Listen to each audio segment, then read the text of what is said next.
नमस्कार मित्रांनो, स्वागत आहे तुमचं आपल्या या यूट्यूब चॅनलवर। तुम्ही जर या चॅनलवर नवीन असाल तर सबस्क्राईब करायला विसरू नका। आज आपण बघणार आहोत वर्ग 12वा विषय अर्थशास्त्र, त्यामधील प्रकरण 9 भारतातील नाणे बाजार आणि भांडवल बाजार।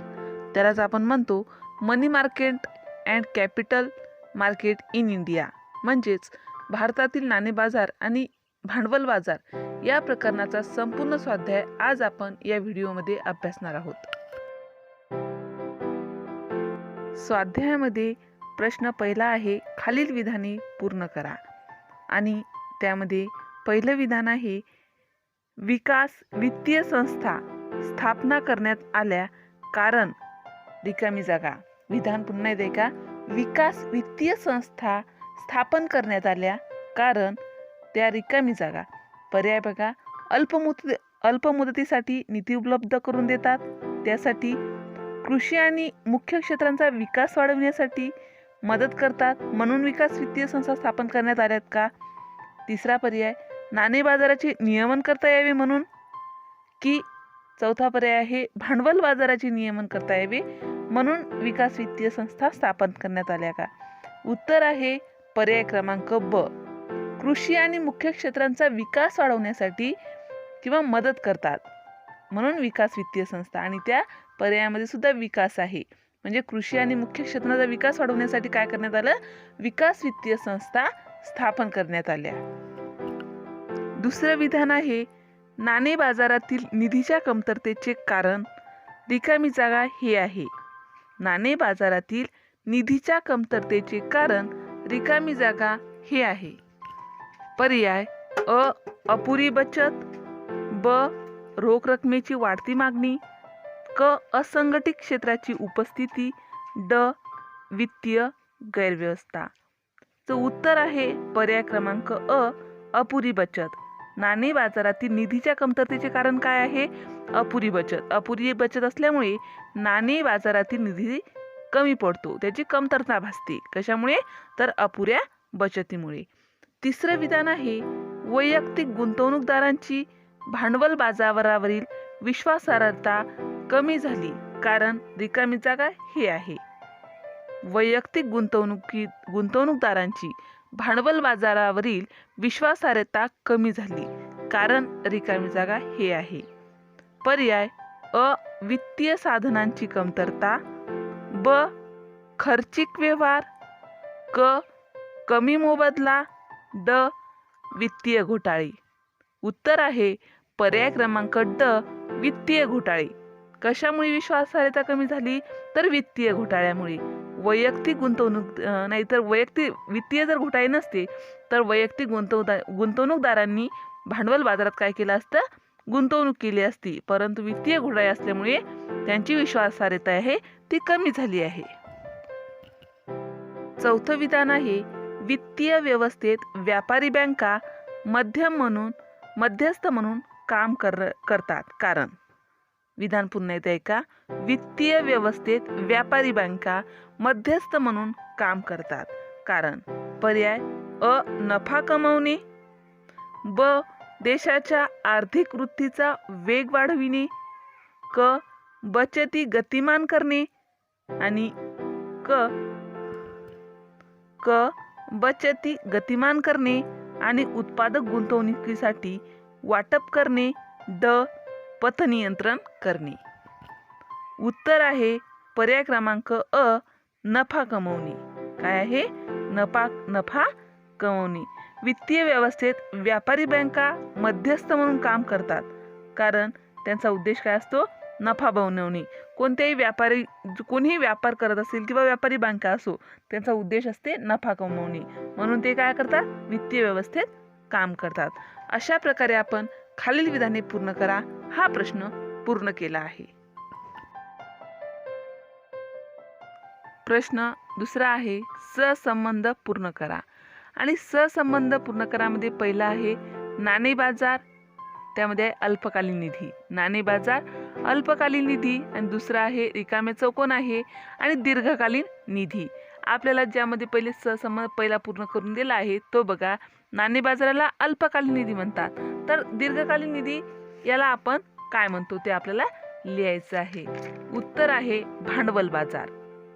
नाणे बाजार, अल्पकालीन निधी, भांडवल बाजार म्हणजे दीर्घकालीन निधी. आता दुसरा सहसंबंध आहे, त्यामध्ये पहिले रिकामी जागा आहे, त्यानंतर आहे मध्यवर्ती बँक, दुसरा आहे भारतीय स्टेट बँक, व्यापारी बँक. यामध्ये दुसरा सहसंबंध पूर्ण करून दिला आहे. भारतीय स्टेट बँक ही व्यापारी बँक आहे, तर मध्यवर्ती बँक म्हणजे कोणती बँक आहे, तर भारतीय रिझर्व्ह बँक ही मध्यवर्ती बँक असते. भारतीय रिझर्व्ह बँक मध्यवर्ती बँक आणि भारतीय स्टेट बँक व्यापारी बँक, म्हणून उत्तर आहे भारतीय रिझर्व्ह बँक. तिसरा आहे सहकारी बँक, स्थानिक बँकर्स.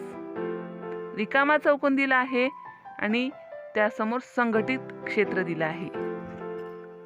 या प्रश्नामध्ये टायपिंग मिस्टेक झाली आहे, तर सहकारी बँक याच्यासमोर संघटित क्षेत्र पाहिजे होतं. सहकारी बँक काय आहे, संघटित क्षेत्र आहे, तर स्थानिक बँकर्स हे काय आहे, असंघटित क्षेत्र आहे. स्थानिक बँकर्स असंघटित क्षेत्र. उत्तर काय लिहायचं आहे आपल्याला, असंघटित क्षेत्र. चौथा आहे प्राथमिक बाजार, रिकामा चौकोन दिला आहे, त्यासमोर आहे दुय्यम बाजार, जुने रोखे. यामध्ये दुसरा सहसंबंध पूर्ण करून दिला आहे. दुय्यम बाजार, जुने रोखे, तर प्राथमिक बाजार, नवे रोखे. उत्तर काय लिहायचं आहे, उत्तर नवे रोखे. अशा प्रकारे आपण सहसंबंध पूर्ण करा हा प्रश्न पूर्ण केला आहे.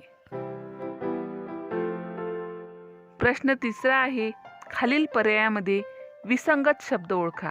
खाली काही शब्द दिले आहेत आणि त्यासमोर त्याला अनुसरून काही शब्द दिले आहेत. त्या शब्दामधील आपल्याला विसंगत शब्द ओळखून उत्तर लिहायचं आहे. त्यामध्ये पहिला आहे बँक खात्याचा प्रकार. बँक खात्याचा प्रकार, त्यासमोर आहे बचत खाते, डीमॅट खाते, आवर्त ठेव खाते, चालू खाते. यामध्ये बचत खाते, आवर्त ठेव खाते आणि चालू खाते हे सर्व बँक खात्याचे प्रकार आहेत. पण डीमॅट खाते हे आपण शेअर बाजारासाठी वापरतो, म्हणून ते बँक खात्याचा प्रकार येत नाही. म्हणून विसंगत शब्द आहे डीमॅट खाते. उत्तरात आपल्याला लिहायचं आहे डीमॅट खाते. दुसरा आहे अनियंत्रित वित्तीय मध्यस्थ. अनियंत्रित वित्तीय मध्यस्थ, त्यासमोर शब्द आहेत म्युच्युअल फंड, निधी, चिट फंड, कर्ज कंपन्या. वेगळा शब्द आहे म्युच्युअल फंड, म्हणून आपल्याला उत्तर लिहायचं आहे म्युच्युअल फंड. तिसरा आहे वित्तीय मालमत्ता. वित्तीय मालमत्ता आणि त्याच्याशी संबंधित शब्द आहेत रोखे, भूमी, सरकारी सुरक्षा, दुय्यम ठेवी. या शब्दापैकी रोखे, सरकारी सुरक्षा आणि दुय्यम ठेवी ही वित्तीय मालमत्ता आहे, परंतु भूमी ही वित्तीय मालमत्ता नाही. भूमी हा पैसा आहे का, नाही. भूमी ही वेगळी मालमत्ता आहे. म्हणून रोखे, सरकारी सुरक्षा आणि दुय्यम ठेवी ही वित्तीय मालमत्ता आहे, म्हणून विसंगत शब्द आहे भूमी. उत्तर लिहायचं आहे भूमी. चौथा आहे संख्यात्मक पतनियंत्रण साधने. संख्यात्मक पतनियंत्रण साधने, त्यासमोर शब्द दिले आहेत बँक दर, खुल्या बाजारातील रोखे व्यवहार, परकीय विनिमय दर, रोकड निधीचे बदलते गुणोत्तर. उत्तर आहे परकीय विनिमय दर. परकीय विनिमय दर हे संख्यात्मक पतनियंत्रण साधन नाही. बाकी बँक दर, खुल्या बाजारातील रोखे व्यवहार आणि रोकड निधीचे बदलते गुणोत्तर हे संख्यात्मक पतनियंत्रण साधने आहेत, म्हणून उत्तर आहे परकीय विनिमय दर. अशा प्रकारे दिलेल्या पर्यायामध्ये विसंगत शब्द ओळखून आपण उत्तर लिहिलं आहे. प्रश्न चौथा आहे विधाने आणि तर्क प्रश्न. खालील पर्यायामधील योग्य पर्याय निवडा. खाली काही विधाने दिली आहे, त्यावर काही तर्कविधान दिलं आहे. ए यामध्ये एक विधान अ असते आणि तर्कविधान ब असते. ते त्याचा स्पष्टीकरण, एक विधान दुसऱ्या विधानाचं स्पष्टीकरण करत असतो. त्यामध्ये विधान अ आहे नाणे बाजारामुळे रोख रकमेचा वापर काटकसरीने होतो. नाणे बाजारामुळे रोख रकमेचा वापर काटकसरीने होतो. तर्कविधान ब आहे नाणे बाजार पैशाचे जवळचे पर्याय असलेल्या वित्तीय साधनांशी संबंधित आहे. या प्रश्नाचे उत्तर लिहिताना आपल्याला पहिले दिलेली विधाने सत्य आहेत की असत्य आहेत ते पाहायचं आहे. तर नाणे बाजारामुळे रोख रकमेचा वापर काटकसरीने होतो हे विधान सत्य आहे. तसेच तर्कविधान ब, नाणे बाजार पैशाचे जवळचे पर्याय असलेल्या वित्तीय साधनांशी संबंधित आहे हे विधान सुद्धा सत्य आहे. आता उत्तरासंबंधित पर्याय बघा. विधान असत्य आहे पण तर्कविधान ब असत्य आहे म्हणून हे उत्तर नाही. पर्याय क्रमांक 2, विधान अ असत्य आहे पण तर्कविधान ब सत्य आहे म्हणून हे सुद्धा उत्तर नाही. पर्याय क्रमांक 3, दोन्ही विधाने म्हणजे अ आणि ब सत्य असून ब विधान हे अविधानाचे बरोबर स्पष्टीकरण करते. हा पर्याय बरोबर आहे कारण अ आणि ब दोन्ही विधाने बरोबर आहेत आणि ब विधान हे अ चे काय करत आहे, स्पष्टीकरण करत आहे. आता पर्याय क्रमांक 4, दोन्ही विधाने अ आणि ब सत्य असून ब विधान अ चे योग्य स्पष्टीकरण नाही म्हणून हे विधान सुद्धा, हा पर्याय सुद्धा चूक आहे. म्हणून उत्तर आहे पर्याय क्रमांक 3, दोन्ही विधाने अ आणि ब सत्य असून ब विधान अविधानाचे बरोबर स्पष्टीकरण करते. दुसरा आहे विधान अ, प्रादेशिक स्टॉक एक्सचेंज म्हणजे प्रादेशिक शेअर बाजार व्यापाराच्या प्रमाणात घट झाली आहे. तर्कविधान ब आहे, गुंतवणूकदार बॉम्बे भाग बाजार, नॅशनल भाग बाजार यासारख्या मुख्य भाग बाजारामध्ये रोख्यांमध्ये गुंतवणूक करण्यास प्राधान्य देतात. हे बघा, पहिले आपल्याला पहिल्यासारखंच बघायचं आहे, दोन्ही विधाने सत्य आहेत की असत्य आहेत बघायचं आहे, त्यानंतर पर्याय वाचून उत्तर निवडायचं आहे. विधान अ, प्रादेशिक स्टॉक एक्सचेंज म्हणजे प्रादेशिक शेअर बाजार व्यापाराच्या प्रमाणात घट झाली आहे हे विधान सत्य आहे. तर्कविधान ब, गुंतवणूकदार बॉम्बे भाग बाजार, नॅशनल भाग बाजार यासारख्या मुख्य भाग बाजारामध्ये म्हणजे रोख्यांमध्ये गुंतवणूक करण्यास प्राधान्य देतात हे विधान सुद्धा बरोबर आहे. म्हणजेच हे विधान सुद्धा सत्य आहे आणि तर्कविधान ब हे अ चे स्पष्टीकरण सुद्धा करत आहे. आता पर्याय आहेत, विधान असत्य आहे पण तर्कविधान ब असत्य आहे. हा आपला पर्याय नाही, हा पर्याय चुकीचा आहे. पर्याय क्रमांक 2, विधान असत्य आहे पण तर्कविधान ब सत्य आहे. हे सुद्धा चुकीचं आहे.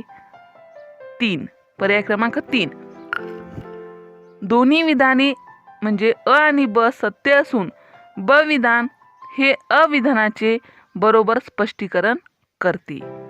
हे उत्तर आहे. पर्याय क्रमांक 3 म्हणजे दोन्ही विधाने सत्य आहे, अ आणि ब हे दोन्ही विधाने काय आहे, सत्य आहे आणि ब विधान हे अविधानाचे योग्य स्पष्टीकरण सुद्धा करत आहे म्हणून आपलं उत्तर आहे पर्याय क्रमांक 3.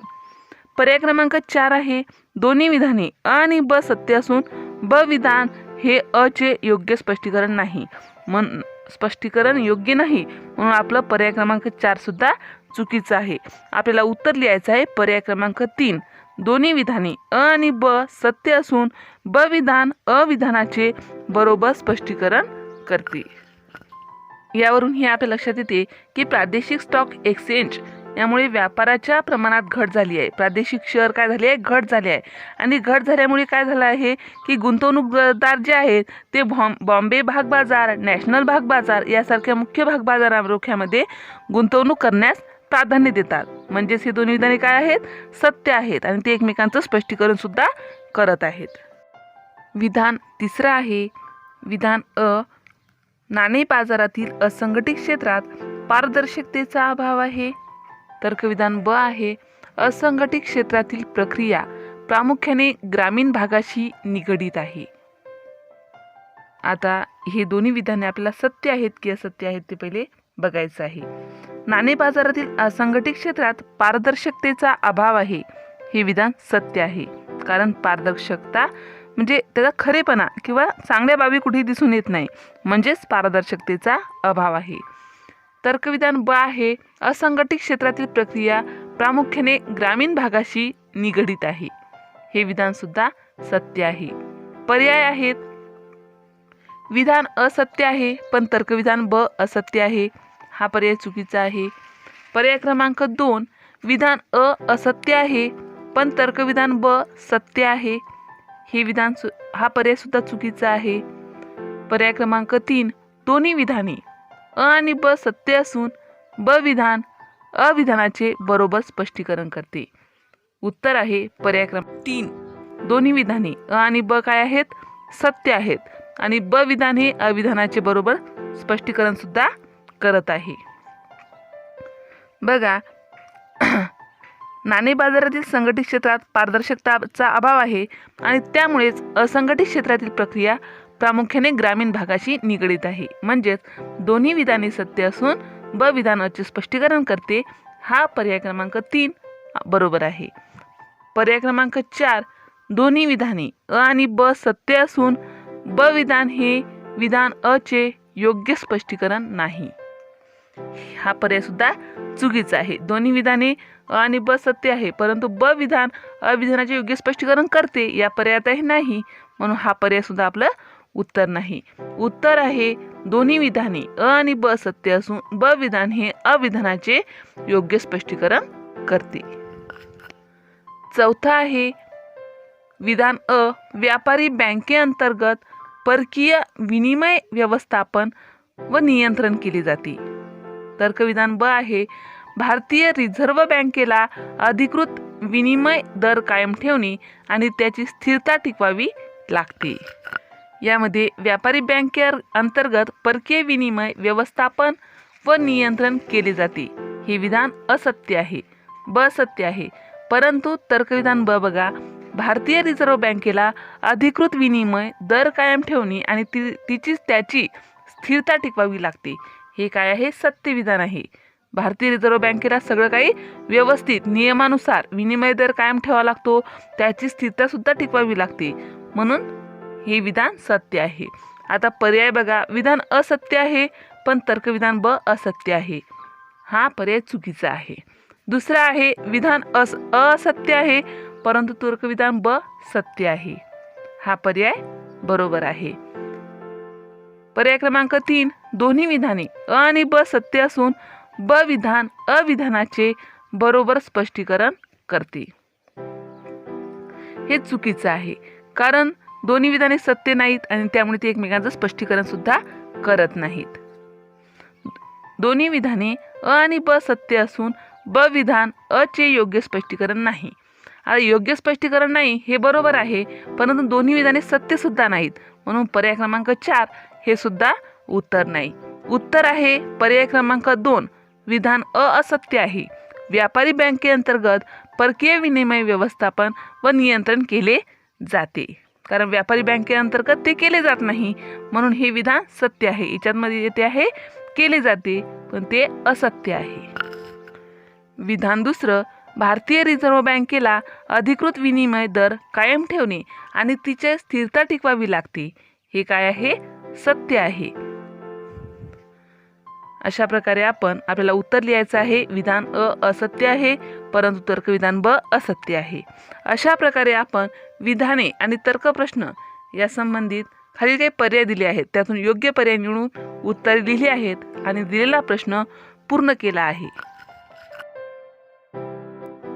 प्रश्न 5 आहे, खालील उदाहरणांच्या आधारे संकल्पना ओळखून ती स्पष्ट करा. खाली काही उदाहरणे दिली आहेत, त्या उदाहरणामध्ये त्याला अनुसरून आपल्याला संकल्पना लिहायची आहे आणि ती संकल्पना स्पष्ट करायची आहे. त्यामध्ये पहिलं उदाहरण आहे, रघुचे वडील त्यांचे पैसे नियमितपणे भाग आणि बंधपत्रामध्ये गुंतवितात. विधान पुन्हा एकदा ऐका, रघुचे वडील त्यांचे पैसे नियमितपणे भाग आणि बंधपत्रामध्ये गुंतवितात. उत्तर म्हणजे संकल्पना. या उदाहरणातून स्पष्ट होणारी संकल्पना आहे वायदे बाजारातील गुंतवणूक. वायदे बाजारातील गुंतवणूक याचे स्पष्टीकरण बघा. वायदे बाजार हा भारतातील भांडवल बाजाराचा महत्त्वाचा घटक आहे. वायदे बाजार हा भारतातील भांडवल बाजाराचा महत्त्वाचा घटक आहे, ज्यात समभाग, बंधपत्रे, वस्तू इत्यादींच्या बाबतीत व्यवहार होतो. आता वरील उदाहरण, आता ही संकल्पना वरील उदाहरणाला कशी अनुसरून आहे ते सुद्धा आपल्याला एक मुद्दा लिहायचा आहे. प्रत्येक उदाहरणामध्ये तसं करायचं आहे. तर वरील उदाहरणात रघुचे वडील त्याचे पैसे नियमितपणे बंद पत्रामध्ये गुंतवतात. यावरून वायदे बाजार त्यातील गुंतवणूक ही संकल्पना स्पष्ट होते. दुसरं उदाहरण आहे, सारा तिने व तिच्या मैत्रिणींनी संयुक्तपणे तयार केलेल्या निधीत दरमहा वर्गणी देते. नंतर जमा केलेला निधी चिठ्ठी पद्धतीने निवडलेल्या सभासदाला दिला जातो. उदाहरण पुन्हा एकदा समजून घेऊया.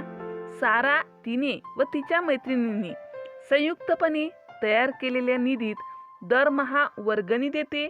नंतर जमा केलेला निधी चिठ्ठी पद्धतीने निवडलेल्या सभासदाला दिला जातो. या उदाहरणातून स्पष्ट होणारी संकल्पना आहे चिटफंड. त्याला काय म्हणतात? चिटफंड. चिटफंड या संकल्पनेचं स्पष्टीकरण पहा.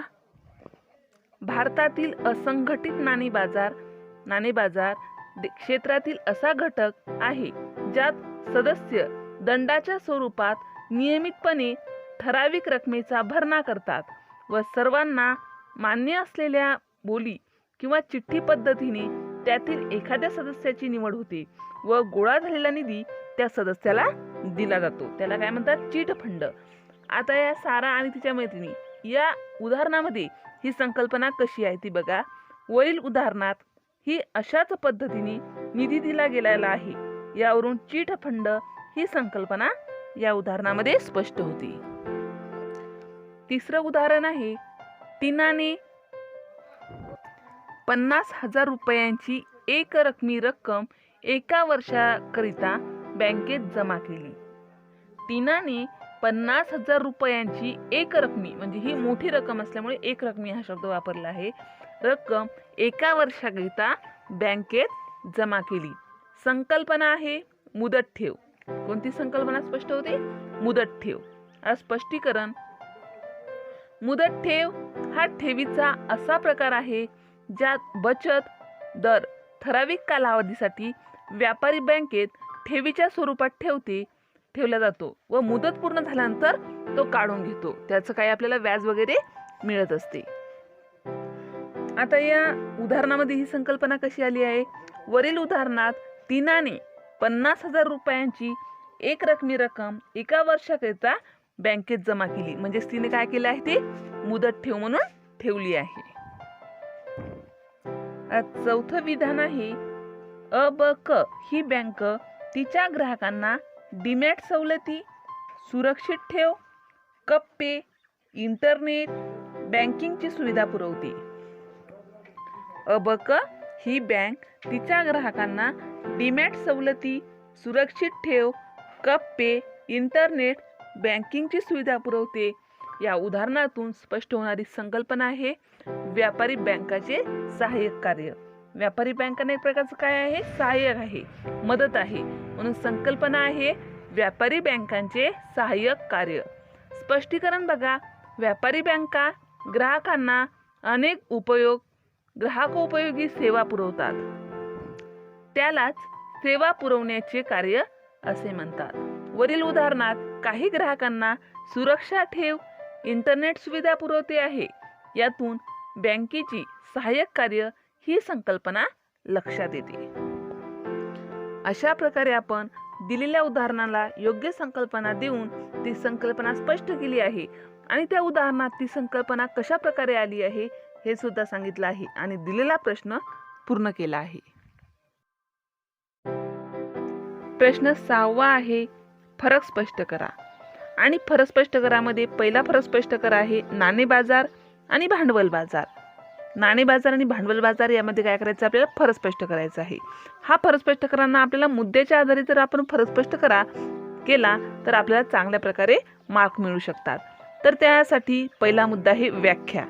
तर नाणे बाजाराची व्याख्या आहे वित्तीय बाजारपेठेतील ज्या बाजारात अल्प मुदतीसाठी कर्ज दिले किंवा घेतले जाते त्या बाजारास नाणे बाजार असे म्हणतात. नाणे बाजाराची व्याख्या पुन्हा एकदा ऐका. वित्तीय बाजारपेठेतील ज्या बाजारात अल्प मुदतीसाठी कर्ज घेतले जाते किंवा दिले जाते त्या बाजारास नाणे बाजार असे म्हणतात. आता भांडवल बाजाराची व्याख्या आहे वित्तीय बाजारपेठेतील ज्या बाजारात मध्यम आणि दीर्घ मुदतीसाठी कर्ज दिले जाते किंवा घेतले जाते त्या बाजारास भांडवल बाजार असे म्हणतात. यामध्ये काय आहे, नाणे बाजारामध्ये अल्प मुदत आणि भांडवल बाजारामध्ये मध्यम मुदत, हा काय आहे त्यामधला फरक आहे व्याख्येमधला. नाणे बाजार आणि भांडवल बाजार यामध्ये फरक स्पष्ट करताना दुसरा मुद्दा आहे घटक. नाणे बाजाराचे घटक काय आहेत, भारतीय रिझर्व्ह बँक, व्यापारी बँक, सरकारी बँक, स्थानिक बँकर्स, सावकार, वित्तीय ग्राहक.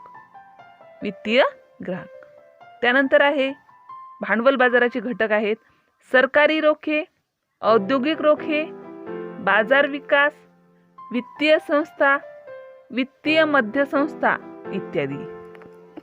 हा दोन्ही मधल्या घटकातील फरक आहे. तिसरा मुद्दा आहे संबंध.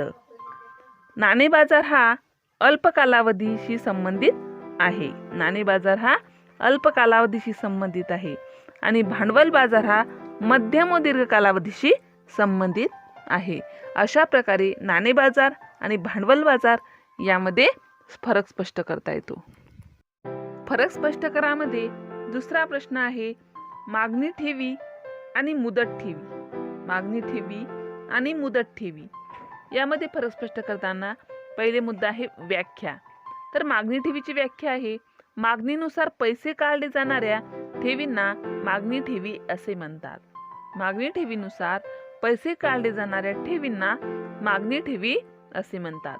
तर मुदत ठेवीची व्याख्या आहे ठराविक कालावधीनंतर पैसे काढले जाणाऱ्या ठेवींना मुदत ठेवी असे म्हणतात.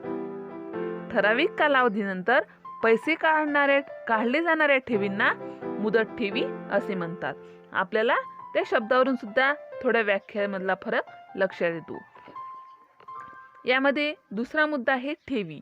मागणी ठेवीमध्ये चालू ठेवी व बचत ठेवींचा समावेश होतो.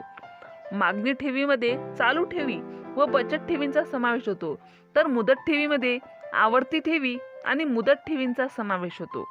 मुदत ठेवीमध्ये आवर्ती ठेवी आणि मुदत ठेवींचा समावेश होतो. अशा प्रकारे मागणी ठेवी आणि मुदत ठेवी यामध्ये फरक स्पष्ट करता येतो. फरक स्पष्ट करामध्ये तिसरा प्रश्न आहे नाणे बाजारातील संघटित क्षेत्र आणि असंघटित क्षेत्र. नाणे बाजारातील संघटित क्षेत्र आणि असंघटित क्षेत्र. आता संघटित क्षेत्राची मुद्द्यानुसार आपली व्याख्या बघा. व्याख्या नाणे बाजारातील जे घटक भारतीय रिझर्व्ह बँकेच्या नियंत्रणाखाली येतात त्या घटकांना मिळून बनलेले क्षेत्र म्हणजे नाणे बाजारातील संघटित क्षेत्र होय. व्याख्या पुन्हा एकदा बघा संघटित क्षेत्राची. नाणे बाजारातील जे घटक भारतीय रिझर्व्ह बँकेच्या नियंत्रणाखाली येतात त्या घटकांचे मिळून बनलेले क्षेत्र म्हणजे नाणे बाजारातील संघटित क्षेत्र. आता नाणे बाजारातील असंघटित क्षेत्र आहे त्याची व्याख्या आहे नाणे बाजारातील जे घटक भारतीय रिझर्व्ह बँकेच्या नियंत्रणाखाली येत नाही त्या घटकांनी मिळून बनलेले क्षेत्र म्हणजे नाणे बाजारातील असंघटित क्षेत्र होय. दुसरा मुद्दा आहे नाणे बाजारातील संघटित क्षेत्रात कर्जदारांच्या तुलनेने कमी दराने कर्ज उपलब्ध होते. नाणे बाजारातील संघटित क्षेत्रात कर्जदारांना तुलनेने कमी दराने कर्ज उपलब्ध होते. आणि याच्या असंघटित क्षेत्रामध्ये आहे ते आहे नाणे बाजारातील असंघटित क्षेत्रात कर्जदारांना तुलनेने जास्त दरात कर्ज उपलब्ध होते. म्हणजे कर्जाचा दर कसा असतो, जास्त असतो, यामध्ये कमी असतो. अशा प्रकारे नाणे बाजारातील संघटित क्षेत्र आणि असंघटित क्षेत्र यामध्ये फरक स्पष्ट करता येतो. आणि फरक स्पष्ट करा हा प्रश्न पूर्ण करता येतो. प्रश्न 7वा आहे खालील प्रश्नांची उत्तरे लिहा.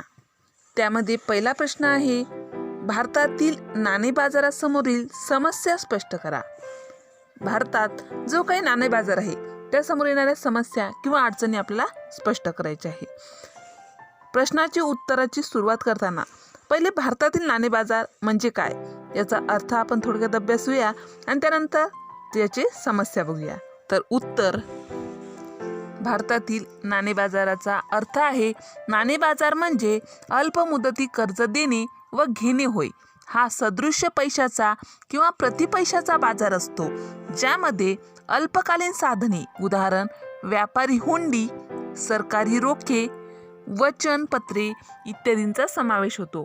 अशी साधने अत्यंत तरल, कमी जोखमीची व 1 वर्ष किंवा त्यापेक्षा कमी मुदतीची परिपक्वता असणारी व सहज विक्रीयोग्य असतात. अशा प्रकारे आपल्याला नाणे बाजाराचा अर्थ स्पष्ट करता येतो. आता आहे भारतीय नाणे बाजाराच्या समस्या. पहिली समस्या आहे दुहेरी रचना. काय आहे? दुहेरी रचना. नाणे बाजारामध्ये संघटित व असंघटित क्षेत्र असल्यामुळे विघटन, पारदर्शकतेचा अभाव आणि वाढती अस्थिरता निर्माण होते. अशा असंघटित बाजारामध्ये समन्वयाचा अभाव असतो. शिवाय तो भारतीय रिझर्व्ह बँकेच्या थेट नियंत्रण आणि देखरेखीखाली येत नाही. दुसरा आहे व्याजदरामध्ये समानतेचा अभाव. व्याजदरामध्ये समानतेचा अभाव ही भारतीय नाणे बाजाराची एक समस्या आहे. नाणे बाजारामध्ये व्यापारी बँका, सहकारी बँका, बिगर बँक, वित्तीय कंपन्या, विकास वित्त संस्था, गुंतवणूक कंपन्या इत्यादी विविध घटकांचा समावेश होतो. म्हणून व्याजाचे अनेक दर असतात. त्या अनुषंगाने कर्जदाराचे विविध प्रकार आहेत. भारतीय नाणे बाजाराची तिसरी समस्या आहे निधीची कमतरता. अपुऱ्या बचतीमुळे नाणे बाजाराला निधीची कमतरता भासते. दरडोई उत्पन्न लोकांमध्ये बँकिंग सवयीची कमतरता, निरुपयोगी उपभोग खर्च, ग्रामीण भागात अपुऱ्या बँकिंग सुविधा इत्यादी बाबी देखील नाणे बाजारातील निधीच्या कमतरतेसाठी जबाबदार आहेत. चौथी समस्या आहे हंगामी चढउतार. निधीची मागणी हंगामानुसार बदलते. विशेषतः ऑक्टोबर ते जून या हंगाम काळात कृषी उत्पादनामध्ये व्यापार करणे, व्यवसायातील गुंतवणूक इत्यादी विविध कारणांसाठी मोठ्या प्रमाणात वित्त आवश्यक असते. त्यामुळे नाणे बाजारात मोठ्या प्रमाणात चढउतार आढळतात. पाचवी समस्या आहे वित्तीय समावेशनाचा अभाव. दुर्बल घटक आणि निम्न उत्पन्न गटासारख्या असुरक्षित गटाकरता अजूनही देशात बँकिंग सुविधा अपुऱ्या असून दुर्बल गट व कमी उत्पन्न वर्गापर्यंत त्या पोहोचू शकलेल्या नाहीत. यातून वित्तीय समावेशन अभाव दिसून येते. सहावा आहे तंत्रज्ञान सुधारणेतील दिरंगाई. तंत्रज्ञान सुधारणेतील दिरंगाई ही सुद्धा भारतीय नाणे बाजाराची एक समस्या आहे. वित्तीय बाजार विकासासाठी व सुरळीत कार्यासाठी आधुनिक तंत्रज्ञानाचा वापर आवश्यक आहे. परंतु तंत्रज्ञान सुधारणेमध्ये दिरंगाई होत असल्यामुळे नाणे बाजाराच्या कार्यात अडथळे येतात. अशा प्रकारे आपल्याला भारतीय नाणे बाजाराच्या समस्या मुद्देसूद सविस्तर स्पष्ट करता येतात. प्रश्न दुसरा आहे व्यापारी बँकांची कार्ये स्पष्ट करा. व्यापारी बँकांची कार्ये स्पष्ट करा. उत्तर, पहिले आपण व्यापारी बँकेची एक व्याख्या अभ्यासूया आणि त्यानंतर व्यापारी बँकेचे कार्य. तर व्यापारी बँकेची व्याख्या आहे प्राध्यापक क्रेर्न क्रॉस यांनी केलेली आहे. ती पैसा आणि पतपैशाचे व्यवहार करणाऱ्या संस्थेला बँक असे म्हणतात. पैसा आणि पतपैशाचे व्यवहार करणाऱ्या संस्थेला बँक असे म्हणतात. आता व्यापारी बँकेची कार्य बघा. पहिलं कार्य आहे ठेवी स्वीकारणे. ठेवी म्हणजे व्यापारी बँकांसाठी निधीचा मुख्य मार्ग होय. बचतीमुळे ठेवी तयार होतात. ठेवीचे वर्गीकरण मागणी ठेवी आणि मुदत ठेवी म्हणून केली जाते. मागणी ठेवीमध्ये मागणीनुसार पैसे काढले जाणाऱ्या ठेवींना मागणी ठेवी असे म्हणतात.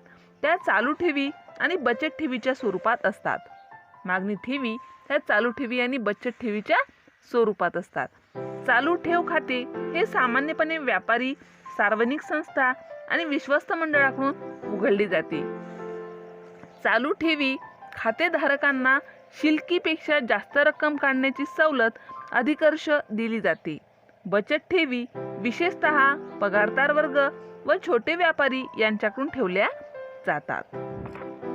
यामध्ये दुसरा मुद्दा आहे निश्चित कालावधी ठेवी. त्यालाच आपण मुदत ठेवी असे सुद्धा म्हणतो. या ठराविक कालावधीसाठी ठेवल्या जातात. यामध्ये आवर्त ठेवी व मुदतबंद ठेवी यांचा समावेश केला जातो. आवर्ती ठेवी ग्राहकांना नियमितरित्या बचत करण्यास प्रोत्साहन देतात. ठरवून दिलेल्या कालावधीनंतर एक निश्चित रक्कम ग्राहकांना द्यावी लागते. मुदत ठेवी ठराविक कालावधीसाठी ठेवल्या जातात. या ठेवीत असलेली रक्कम ठरवून दिलेल्या कालावधीनंतर काढता येते. यावर दिला जाणारा व्याजदर तुलनेने अधिक असतो. यानंतर कर्ज देणे हे सुद्धा व्यापारी बँकेचं कार्य आहे. काय? कर्ज देणे. व्यापारी बँका ठेवीदाराकडून घेतलेल्या ठेवींचा वापर गरजूंना कर्ज देण्यासाठी वापरतात. बँका सवलती आणि संस्थांना विविध कारणांसाठी कर्ज पुरवठा करत असतात. कर्ज, रोख कर्ज, अधिकर्ष सवलत यांचा समावेश अल्प, मध्यम आणि दीर्घ मुदतीच्या कर्जासाठी केला जातो. कर्जाचा कालावधी जितका जास्त असेल तितका व्याजदर अधिक असतो. याशिवाय बँका रोख कर्ज, अधिकर्ष सवलत व हुंडी वटवणे इत्यादी सुविधा पुरवितात. तिसरा आहे सहाय्यक कार्य. सहाय्यक कार्य.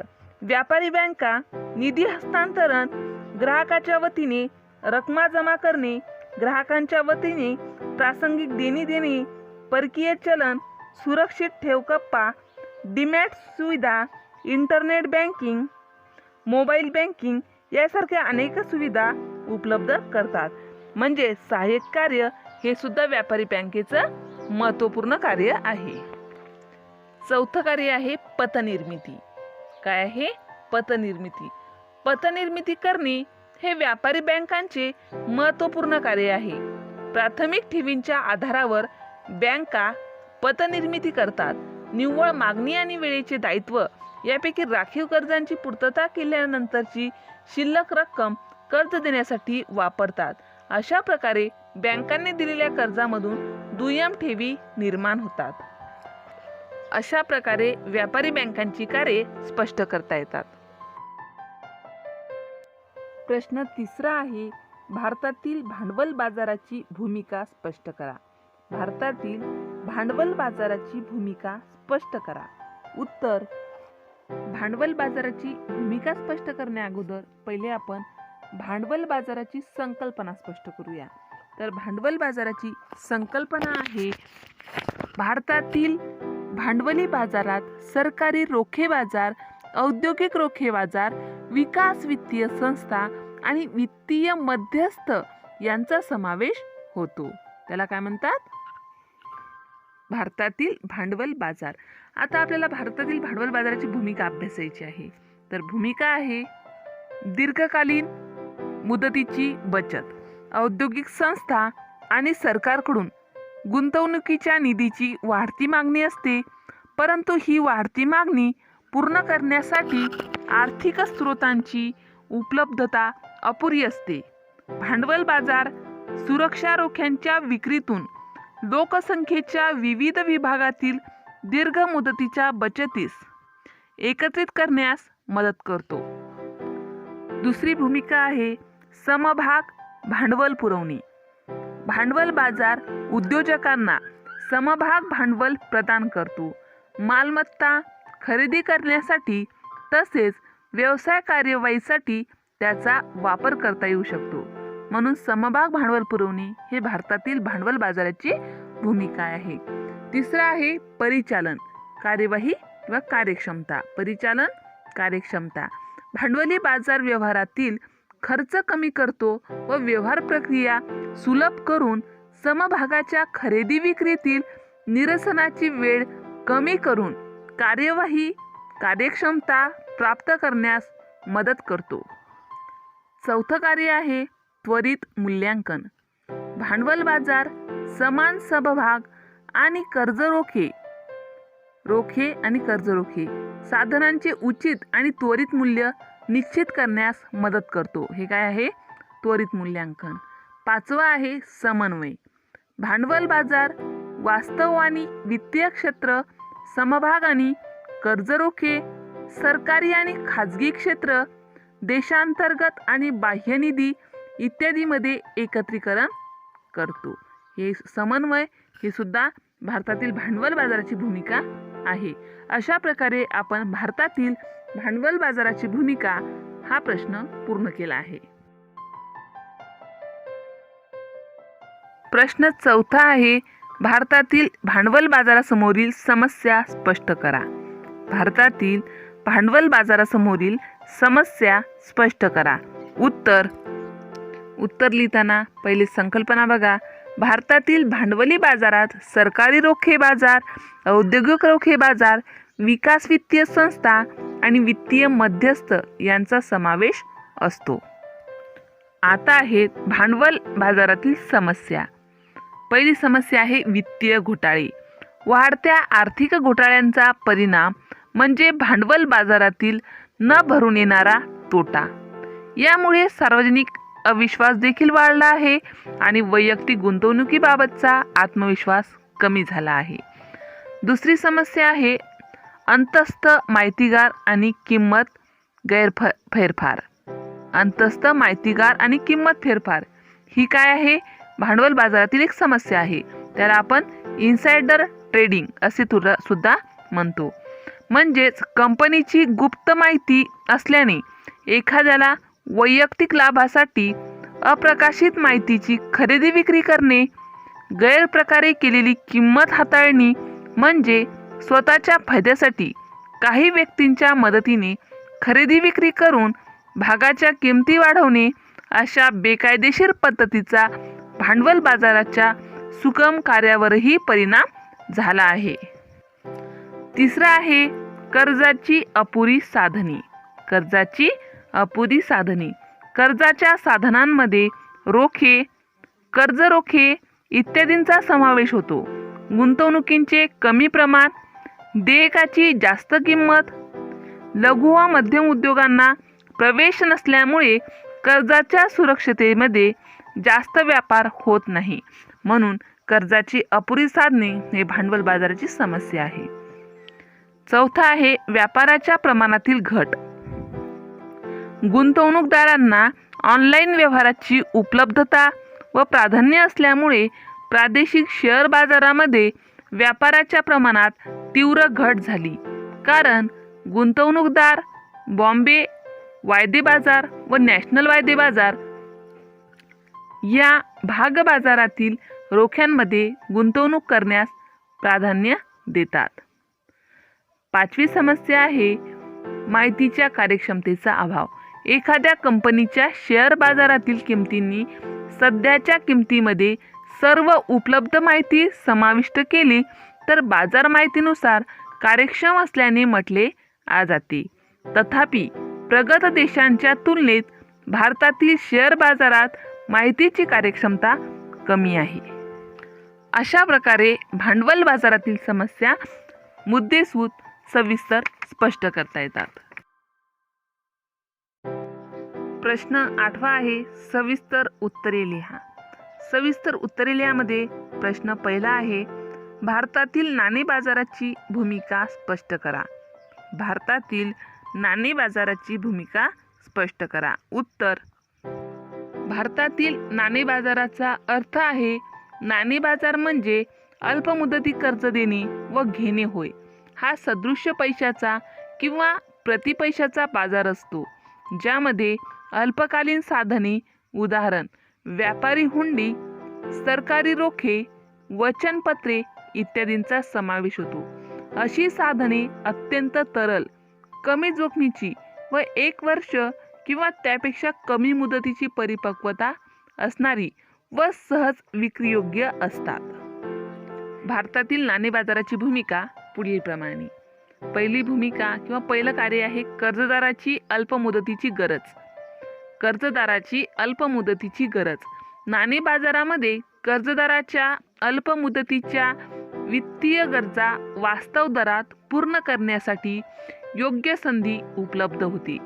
दुसरी भूमिका आहे तरलता व्यवस्थापन. नाणे बाजार हा एक गतिमान बाजार आहे, त्यामुळे मौद्रिक धोरणाद्वारे अर्थव्यवस्थेतील तरलता आणि पैशाचे अधिक चांगले व्यवस्थापन करण्यास मदत होते. परिणामी देशात आर्थिक स्थैर्य लाभते आणि आर्थिक विकास होतो. तिसरी भूमिका आहे गुंतवणूक पत्र व्यवस्थापन. गुंतवणूक पत्र व्यवस्थापन. नाणे बाजार गुंतवणूकदारांच्या जोखीम आणि परताव्याच्या प्राधान्यानुसार बनविलेल्या विविध प्रकारच्या आर्थिक साधनांशी निगडित असतो. याद्वारे गुंतवणूकदार निरनिराळ्या वित्तीय मालमत्तांचे तारण ठेवण्यास सक्षम होतात. यामधून जोखीम कमी करण्यात आणि जास्तीत जास्त परतावा मिळवण्यास मदत होते. भारतातील नाणे बाजाराची चौथी भूमिका आहे समतोल यंत्रणा. नाणे बाजार साधनांचे तर्कसंगत वाटप आणि गुंतवणूक प्रवाहातील बचत गतिशील करून अल्प मुदतीच्या निधीची मागणी आणि पुरवठा यांच्या समतोल स्थापित करण्यास मदत करतो. पाचवी भूमिका आहे सरकारच्या वित्तीय गरजा. सरकारच्या वित्तीय गरजा. नाणे बाजार शासनाला कोषागार म्हणजे ट्रेझरी देयकाच्या आधारे अल्प मुदतीच्या वित्तीय गरजा पूर्ण करण्यास मदत करतो. सहावं कार्य आहे मौद्रिक विषयक धोरणांची अंमलबजावणी. मौद्रिक विषयक धोरणाची अंमलबजावणी. मौद्रिक धोरणाचे उद्दिष्ट पैशाच्या प्रमाणाचे व्यवस्थापन करणे हे आहे, जेणेकरून अर्थव्यवस्थेच्या निरनिराळ्या क्षेत्रांची आवश्यकता गरज पूर्ण करण्यासाठी आणि आर्थिक विकासाची गती वाढवण्यासाठी उपयोगी ठरते. हे धोरण मध्यवर्ती बँकेद्वारे लागू केले जाते. सातवा आहे रोख रकमेचा काटकसरीने वापर. नाणे बाजाराचा संबंध प्रत्यक्ष पैशाशी नसून पैशाचा निकटचा म्हणजे जवळचा पर्याय असलेल्या विविध वित्तीय साधनांशी असतो. त्यामुळे रोख रकमेचा काटकसरीने वापर होतो. म्हणून ही एक भारतीय नाणे बाजाराची भूमिका आहे. आठवा आहे वाणिज्य उद्योग आणि व्यापार वृद्धी. वाणिज्य उद्योग आणि व्यापार वृद्धी. नाणे बाजारामध्ये अल्प मुदतीच्या निधीची तातडीने गरज असल्याने स्थानिक आणि आंतरराष्ट्रीय व्यापाऱ्यांना हुंडी वटवण्याची सुविधा उपलब्ध असते. शिवाय नाणे बाजारात कृषी आणि लघु उद्योगांसाठी खेळते भांडवल उपलब्ध होते. अशा प्रकारे भारतातील नाणे बाजाराची भूमिका स्पष्ट करता येते. प्रश्न दुसरा आहे रिझर्व्ह बँकेची कार्य स्पष्ट करा. रिझर्व्ह बँकेची कार्य स्पष्ट करा. उत्तरामध्ये भारतीय रिझर्व्ह बँकेची कार्य पुढील प्रमाणे. पहिला आहे चलनी नोटांची निर्मिती करणारी बँक. चलनी नोटांची निर्मिती करणारी बँक. रिझर्व्ह बँकेकडे 1 रुपया व नाणी सोडून सर्व रुपयांच्या नोटा निर्माण करता येतात. 1957च्या किमान राखीव प्रणालीनुसार रिझर्व्ह बँकेला किमान 200 कोटी रुपये ठेवावी लागते. यापैकी 115 कोटी सोन्याच्या स्वरूपात आणि 85 कोटी परकीय चलनाच्या स्वरूपात ठेवले जाते. भारतीय रिझर्व्ह बँकेचं दुसरं कार्य आहे सरकारची बँक. रिझर्व्ह बँक सरकारची बँक, सरकारची सल्लागार आणि सरकारचा प्रतिनिधी म्हणून काम करते. ही केंद्र व राज्य सरकारच्या व्यवसायाचे व्यवहार करते, पैसे स्वीकारते आणि सरकारच्या वतीने देणी देते. तसेच सार्वजनिक कर्ज व्यवस्थापन देखील करते. ही सरकारला अनेक आर्थिक विषयावर सल्ला देते. तिसरं कार्य आहे बँकांची बँक. रिझर्व्ह बँक व्यापारी बँकांवर वैधानिक नियंत्रण ठेवते. सर्व अनुसूचित बँकांना रिझर्व्ह बँकेकडे त्याच्या मागणी व मुदत ठेवीनुसार किमान रोखे निधी राखीव ठेवणे अनिवार्य असते. रिझर्व्ह बँक व्यापारी बँकांना त्यांच्या योग्य हुंड्या वटवून देऊन आर्थिक सहाय्य करते. तसेच मंजुरी दिलेल्या तारणांच्या बदल्यात बँकांना कर्ज उपलब्ध करून देते. चौथं कार्य आहे परकीय चलन साठ्याचा सांभाळ करणे. रिझर्व्ह बँक देशाच्या परकीय चलन साठ्याचे संरक्षक म्हणून काम करते. त्यास रुपयाचे अधिकृत विनिमय दर कायम ठेवणे, स्थिरता निश्चित करणे आवश्यक आहे. आंतरराष्ट्रीय नाणेनिधीच्या सर्व सदस्य देशांच्या चलनांची खरेदी व विक्री करण्याचे कार्य रिझर्व्ह बँक करते. 5 आहे पतपैशाचे नियंत्रण. देशातील सर्वोच्च बँक म्हणून रिझर्व्ह बँक व्यापारी बँकेच्या पतपुरवठ्यावर आकारमानानुसार व वापरावर नियंत्रण ठेवते. संख्यात्मक आणि गुणात्मक साधनांचा वापर करून पतनियंत्रण केले जाते. संख्यात्मक पतनियंत्रणामध्ये बँक दर, खुल्या बाजारातील रोखे व्यवहार आणि रोकड निधीचे बदलते गुणोत्तर जसे रोकड निधीचे गुणोत्तर CRR व सांविधानिक रोखतेचे गुणोत्तर SLR इत्यादी साधनांचा समावेश होतो. तर गुणात्मक पतनियंत्रणामध्ये कर्ज व तारण यामधील गाळ्याचे नियमन, कर्जाचे नियंत्रित वाटप, नैतिक मनधरणी इत्यादी साधनांचा समावेश होतो. रिझर्व्ह बँकेचं 6वं कार्य आहे आकडेवारी गोळा करणे व प्रसिद्धीस देणे.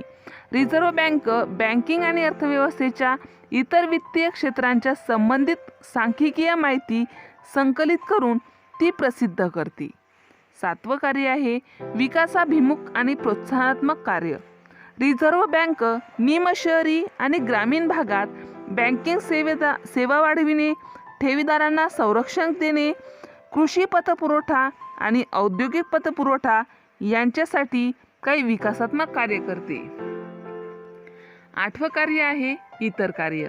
इतर काय काय कार्य आहेत तर रिझर्व्ह बँक आपल्या सदस्य बँकांच्या खात्यामधील आपापसातील देण्याघेण्याचे व्यवहार पूर्ण करण्यासाठी निरसन केंद्र म्हणून काम करते.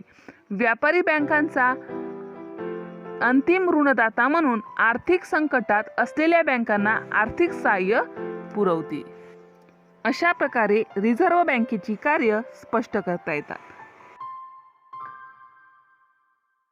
अशा प्रकारे आपण भारतातील नाणे बाजार आणि भांडवल बाजार म्हणजेच money market and capital market in India या प्रकरणाचा संपूर्ण स्वाध्याय या व्हिडिओमध्ये अभ्यासला आहे. अशाच प्रकारचे नवनवीन व्हिडिओ पाहण्यासाठी या चॅनलला सबस्क्राईब करा. आमचे हे व्हिडिओ लवकरात लवकर तुमच्यापर्यंत पोहोचण्यासाठी बाजूला दिलेल्या बेल आयकॉन बटनवर क्लिक करा. तुम्हाला जर हा व्हिडिओ आवडला असेल तर लाईक करा, मित्रमैत्रिणीमध्ये शेअर करा. काही समस्या असतील, काही अडचणी असतील तर कमेंट करा. हा व्हिडिओ शेवटपर्यंत पाहिल्याबद्दल धन्यवाद. थँक्स.